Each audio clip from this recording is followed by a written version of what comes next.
예, 법무관리관님. 예. 이 질문이 좀 반복되는데요. 5차례 통화를 하면서 그러면 혐의를 기재하지 않는 방법이라든지 이런 것들에 대한 의견은 전달한 바 있죠? 네, 있습니다. 그죠? 네. 지금까지 6건의 사건, 사망 사건을 군 사망 사건을 경찰에서 이첩하면서 혐의를 기재하지 않은 사안이 있었습니까? 사례가 있었습니까? 혐의는 다 기재해서 넘어간 기재했죠. 것은. 근데 왜 이 사건에서만 혐의를 기재하지 않는 방법도 있다라는 얘기를 했고 실제로 오늘 나온 이 재검토 결과에도 4명에 대해서는 혐의를 기재하지 않고 사실관계만 적시해서 넘겼냐, 이 부분이 상당히 의아스러운 거예요. 그리고 제가 알기로는 인지통보서라고 하는 그 통보 양식에도 범죄 혐의를 기재하게 돼 있잖아요. 그죠? 맞죠? 네, 그렇습니다. 그러니까 정해져 있는 양식대로 하지도 않고 기존의 전례대로 하지도 않고 특별히 이 사안만 전화를 해서 4명에 대해서는 범죄 혐의를 기재하지 않을 수 있다라는 얘기를 계속했던 이유가 뭔가?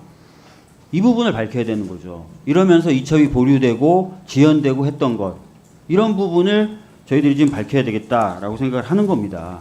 아무 문제 없다고 얘기하지만 수사단장 입장에서는 우리는 계속 혐의를 기재해서 넘겼는데 양식도 그렇게 돼 있는데 왜 갑자기 혐의를 기재하지 말라 그러지?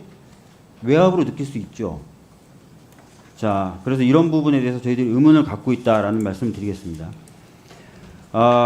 차관님도 그리고 법무관리관님도 아시겠지만 군사법원법 개정을 했습니다. 이유는 그동안 군대 내에서 발생했던 성폭행 사건, 사망 사건들이 은폐되는 경우가 되게 많았어요. 그래서 최대한 신속하게 이런 사건이 발생하면 민간경찰로 이첩을 해서 아예 민간경찰이 들여다보게 만든 겁니다. 아시죠? 네, 알고 있습니다. 예. 실질적으로 이 법을 만들 때 제가 법사위 간사였어요. 일소위원장이었는데 제가 회의록에 뭐라고 얘기하냐면 그 당시 인지라는 말에 대해서 이미 많은 논란이 있었어요. 왜? 공수처하고 검찰 사이에서도 사건 이첩 관계가 발생하거든요.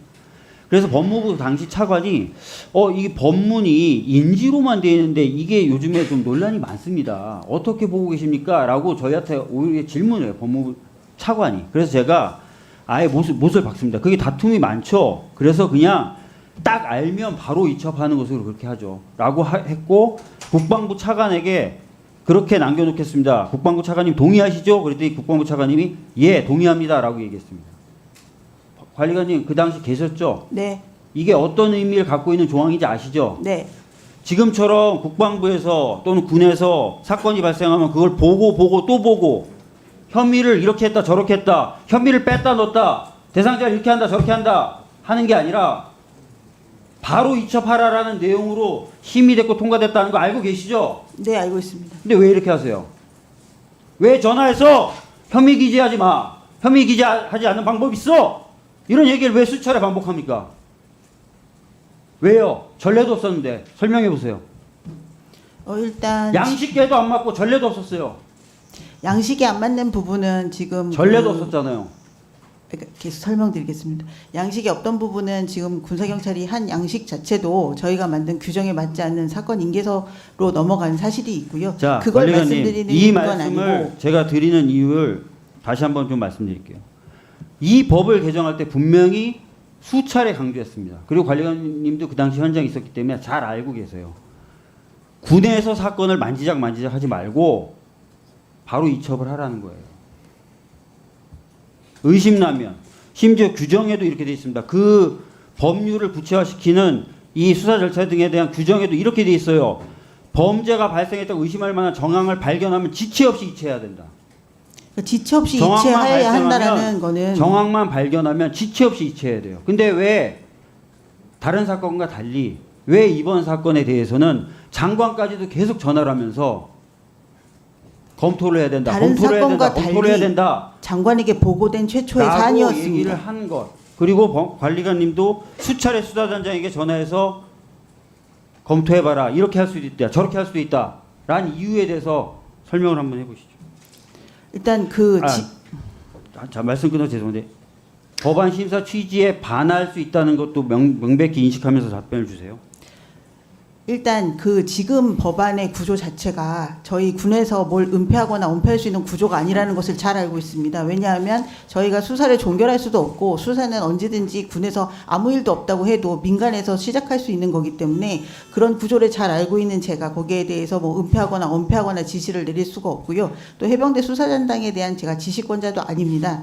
이번 경위에 대해서는 그 장관이 이 개별 사건에 대해서 최초로 어떤 이첩 보고를 받으셨고 그 이첩 보고를 받고 결재는 하였지만 그 결재 과정에 있어서 본인이 잠깐 의심이 든 부분에 있어서 개인 참모인 법무관리관에게 법리 검토가 이게 맞냐라고 물어보신 겁니다. 그러니까 저한테 첫 번째, 두 번째 통화를 할 당시 저는 개별 사건에 대해서 구체적 내용을 몰랐고요.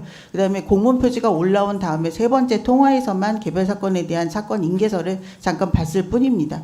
제가 말씀드린 취지는 군사보험법상 답변 좀 들으십시오. 그러니까 이 부분만 제가 질문한 부분에 해당되기 때문에 왜 발언 시간 끝났습니다. 할 수 있다라는 얘기를 반복적으로 했냐고. 군사보험법상 수사기관도 수사기관으로서의 책임이 있습니다. 범죄를 인지했을 때 인지통보서로 넘기는 거지 무슨 정황만 있다고 해서 혐의 사실이 특정된 것처럼 넘기는 것에 대해서는 다르게 돼 있어요. 규정은 다르게 돼 있어요. 박주민 의원님, 좀 지금 시간을 보십시오. 지금 사라이경 저한테 보충 얘기할 시간. 보충기 아까 말씀. 아니 협의를 하기로 했.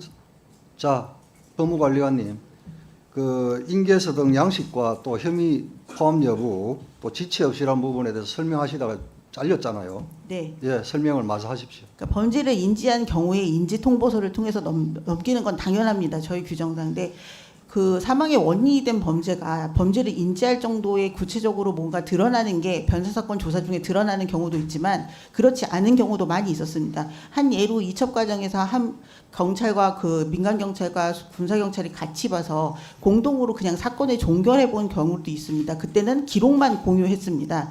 이렇게 구체적 사건에 따라서 군사법원법을 어떻게 합리적으로 운영할까에 대해서는 훈령에서 정하지 않은 바가 있더라도 협조 간에 당연히 가능하다는 부분이 있다는 것을 설명을 드렸고 그 부분에 있어서는 장관님이 그 부분을 수사단장이 잘 모르고 있을 수도 있으니 안내해줘라라는 지시를 받고 제가 연락을 해서 그 부분에 대해서 안내를 해줬을 뿐입니다. 보충 질의에 대해서는 아직 간사 간 협의 내용을 제가 보고받은 바가 없습니다. 자, 박형수 의원님 질의해 주시기 바랍니다.